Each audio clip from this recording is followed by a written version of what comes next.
ሰላም ሰላም፣ እንዴት ናችሁ? ውድ ቤተሰቦቼ ደህና ናችሁ ወይ? ባለፈው አንድ ቪዲዮ ሰርቼ ነበረ። ቲጂ ሀገር ገብቼ አለው ብለሽ ነገር ግን ተመልሼ ስደት ልሄድ ነው ብለሽ ነበረ። ኢትዮጵያን እንዴት አየሽው? ለምንስ ትመለሻለሽ? ብላችሁ ኮሜንት ላይ ጻፋችሁልኝ እህቶች አላችሁ። በወቅቱ ሰርቻለሁ እና ለምንድን ነው ያልኩት? በቃ ኢትዮጵያ ያስጠላል አስጠላኝ ብዬ ሰርቼ ነበርና ለምንድን ነው የምትመለሺው?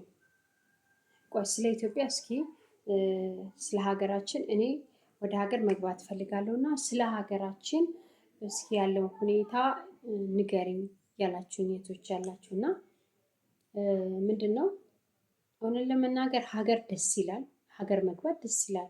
ምክንያቱም እዛ የሰው ሀገር ብዙ አመት ነው የምንቆየው እና ሀገር ይናፍቀናል፣ ቤተሰብ ይናፍቀናል፣ ልጅ ይናፍቀናል፣ ብዙ ነገር ይናፍቀናል እና ሀገር መምጣት ያው እኛ አላየንም በወሬ እንጂ በወሬ ደረጃ እንጂ የሀገራችንን ሁኔታ እኛ ምን ላይ እንዳለ አናውቅም። ስለ ሀገራችን እንትን ላይ ግን እንሰማለን በወሬ ማለት ነው። ብዙ ልጆች ሰርተዋል ከስደት ተመልሰው ስለ ኢትዮጵያ ስለ ሀገራቸው ሁኔታ በያሉበት አካባቢ ሰርተዋል፣ ቪዲዮ ሰርተዋል። እኔ ግን ያልሰራሁበት ምክንያት እና አለ ምክንያቱም ያው ስላልተመቸኝ ማለት ነው። እና በአጋጣሚ ገጠርም ነበርኩኝ። ገጠር ስለገባው ገጠር ደግሞ ኢንተርኔት የለም፣ ከባድ ነው። በተለይ ወደ ገጠሩ አካባቢ ኢንተርኔት የለም እና ቪዲዮ ሰርታችሁ ፖስት ብታደርጉ አይሆንም ማለት ነው። የግዴታ ከተማ ውስጥ መግባት አለባችሁ እና ሆኖም ሳለ ያው ግን ነገ ዛሬ እሰራለሁ እያሉ አልሰራውም። አሁን ምንድን ነው ጉዳዩ? ብዙ አመት የተቀመጣችሁ እህቶቼ ወደ ሀገር መግባት የምትፈልጉ ኑ ቶሎ፣ እውነት ለመናገር ኑ። ነገር ግን ለምሳሌ 1 አመት 2 አመት ሆኗችሁ እዛ እየሰራችሁ እስኪ ሀገራችን እንዴት ነው፣ ስለ ሀገራችን ሁኔታ ምን አይነት ነው ብላችሁ ብትጠይቁ ምንም በ2 አመት ውስጥ ምንም አይቀየርም፣ ምንም አይለወጥም። የኑሮ ሁኔታም ያው እንደሚታወቀው ነው። ስለዚህ እናንተ ስሩ፣ ገና የሄዳችሁ ማለት ነው። 2 አመት 1 አመት የሆናችሁ ስሩ። ነገር ግን ከ5 አመት በላይ የሰራችሁ ኑ ቶሎ፣ ምንም ይሁን ምንም በቃ ነው። ምክንያቱም አብዛኛው እኔ የተለያየ ኮሜንት ላይ ሳይ በተለይ አረብ ሀገር የሚሰሩ እህቶቼ እኔ በቃ ደክሞኛል፣ ምርር ብሎኛል፣ አሁንስ ሀገሬ እንዴት ነው የምገባው? ኢትዮጵያ ሲገባ ደግሞ የኑሮ ውድነት አለ፣ እንደገና ደግሞ በቃ ብር የለኝም ምናምን ብዙ ልጆች ትላላችሁ እና ይኸውላችሁ ትልቁ ነገር ራስን ማሳመን ነው። አሁን እኔ መጀመሪያ ላይ ስመጣ በቃ እንዳልጠበኩት ነበር ያገኘሁት። በቃ ያስጠላል ስትመጡ ማለት ነው። ምክንያቱም እዛ የለመዳችሁ አረብ ሀገር ስትኖሩ የነበረው ኑሮና እዚህ ሀገራችሁ ገብታችሁ ስትኖሩ ወይም ደግሞ ስታዩት ማለት ነው በጣም ልዩነት አለው። በጣም በጣም እና አብዛኞቻችሁ እዛ የኖራችሁትን አረብ ሀገር በቃ ሀገሬ ገብቼ ልክ እንደ ማዳም ቤት ነው የምኖረው ብላችሁ ልታስቡ ትችላላችሁ። በፍጹም አይሆንም። በፍጹም በፍጹም።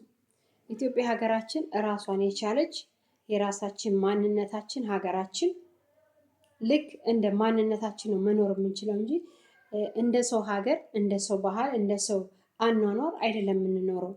በራሳችን ባለን ነገር ነው ተደስተ መኖር ያለብን።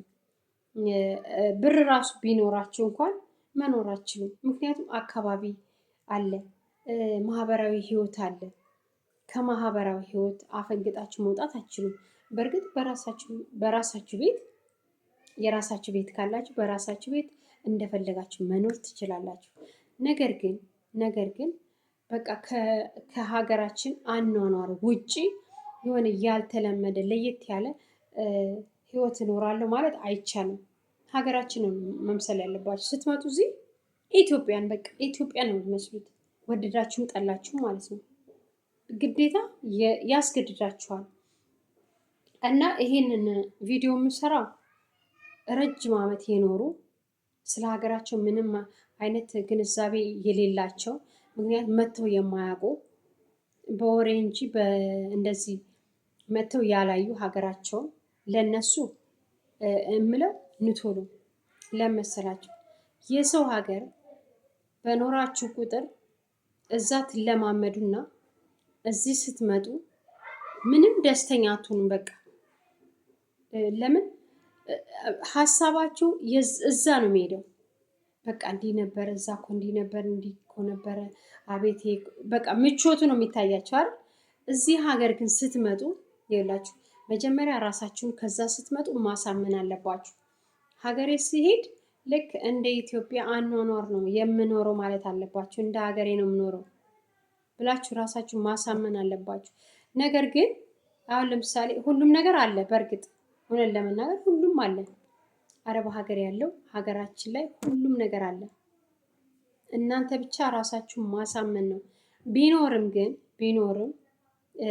ስትመጡ እዚህ ስትመጡ ስራ ላይኖራችሁ ይችላል። ወጭ እንጂ ገቢ አይኖራችሁም። ምን አለ መሰላችሁ እንደመጣችሁ ቁጭ በሉ፣ ከቤት አትውጡ፣ የትም ቦታ አትሄዱ። ለምሳሌ ቤተ ክርስቲያን ጸሎት ማድረግ በቃ ትንሽ የሆነ አንድ ሳምንት ለራሳችሁ ጊዜ ሰጣችሁ ጸሎት ማድረግ አለባችሁ።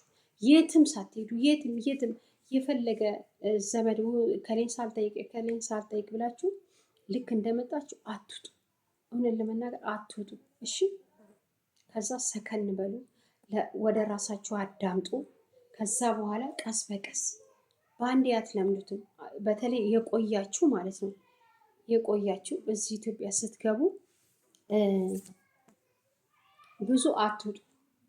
እቤት ሆናችሁ በቃ አካባቢውን መጀመሪያ ማጥናት አለባችሁ። ስራ መስራት ከፈለጋችሁ መጀመሪያ ማጥናት፣ መረጋገጥ። ዝም ብላችሁ ነኝ እዚህ ጋር ነኝ እዚህ የሆነ ቦታ በቃ እቃ መግዛት ምናምን እረፉ። እቃ ምናምን መግዛት እረፉ።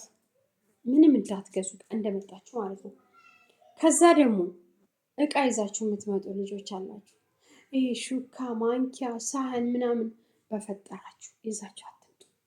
እውነት አንደኛ ነገር ይሰበራል፣ ሳህን ብርጭቆ ምናምን። ሁለተኛ ነገር ኢትዮጵያ ሞልቷል። ሶስተኛ ነገር እናንተ ትበዘበዛላችሁ። በጣም በብዙ ነገር ነው የምትጎዱት። ብራችሁን ብቻ ይዛችሁ እዚህ ስትመጡ ወጪ ነው፣ ገቢ የለም። በቃ በየደቂቃው ወጪ ነው ያለባችሁ። እና የቆያችሁ ሰዎች የቆያችሁ እህቶች ኑ ቶሎ፣ እውነት ለመናገር ኑ። ግን በቅርብ የሄዳችሁ ስሩ፣ አትምጡ። የራሳችሁ የሆነ ነገር ሲኖራችሁ ብቻ ኑ ቶሎ። ግን ይህን ያህል ዓመት ኖሬ 10 ዓመት ኖሬ 8 ዓመት ኖሬ ምንም የለኝም ምናምን የምትሉ እናንተ ቀልደኞች ናቸው። በጣም ስለምቀልዱ ማለት ነው። እንዴት ነው ምንም የለኝም? እሱ አይሆንም። ምክንያቱም ሌላ 8 ዓመት ብትኖሩም እንኳን አታስቀምጡ። ምክንያቱም 10 ዓመት ሰርታችሁ ያላስቀመጣችሁ ድጋሚ ሰርታችሁ ምንድነው የምታስቀምጡት? ስለዚህ አገራችሁ ነው በጤናችሁ ማለት ነው። ጤናችሁን ይዛችሁ ነው ቶሎ። ይህንን ነው የምለውና ቻናሌ ላይክ ሰብስክራይብ አድርጉ። አዲስ ቻናል ከፍቼ ነው የነበረ ቻናል ተዘግቶብኝ ነው እና ኮሜንት ላይ አስቀምጡ። ለምትጠይቁት ጥያቄ በሙሉ እመልስላችኋለሁ። ከወደዳችሁ ላይክ ሼር አድርጉ።